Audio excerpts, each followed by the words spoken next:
ہم نے کشکول لے کے، اب تو کشکول نہ بھی لے کے جائیں تو اگلے کہتے ہیں کہ کشکول ان کے بغل میں ہے بالکل. It's very unfortunate. یہ تالی بجانے کا موقع نہیں ہے، یہ میں سمجھتا ہوں کہ اپنے گریبانوں میں جھانکنے کا موقع ہے.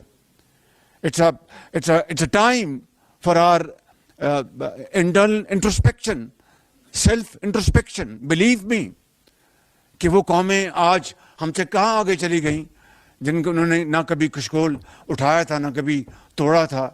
اور ہمیں آج بھی ہمیں قرضوں کی جو ایک انبار لگا ہوا پہاڑ ہے قرضوں کا، اس کو قرضے اتارنے ہیں. قرضے لے کے ہم تنخواہیں دے رہے ہیں، قرضے لے کے ڈیولپمنٹ کر رہے ہیں.